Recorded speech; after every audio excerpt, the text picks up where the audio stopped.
Dostlar, assalomualaikum. Қалайсыздар? YouTube көрермендері. Mendегі tavuklar. Qorada жаңа өзгеріс болды. Bir tavuk kırık болайын деп жүр. Міне, шетке кырык болса, осы шетке жатқызамыз. Достар, алдында қызыл қораз болушы еді ғой. Ол қоразды сатып жібердім. Соң осындай қораз алдым.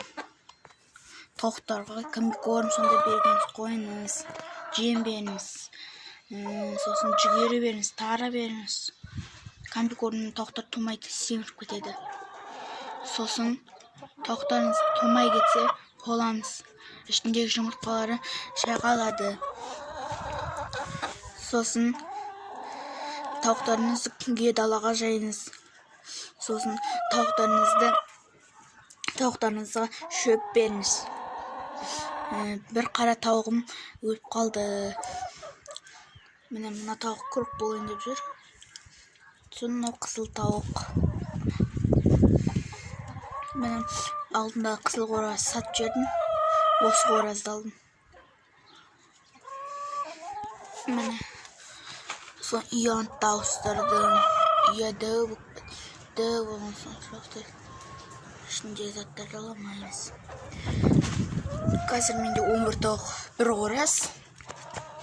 Міне тауықтарын, мына тауық былтыр кырык болған. Мына тауық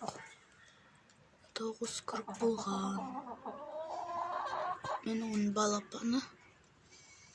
Сосын ана жақтарда 3 балапан тұр.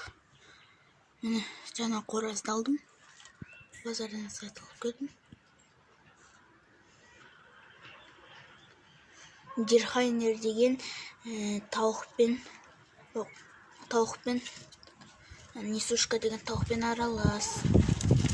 Міне базардан сатып алып келдім. Басына тауықтармен төбелесті. Сосын бір ай болды ұстап жүргенімізге. Сау болыңыздар достар, лайк басып кетіңіздер, подписаться етіңіздер, комментарияға жазуды ұмытып кетпеңіздер.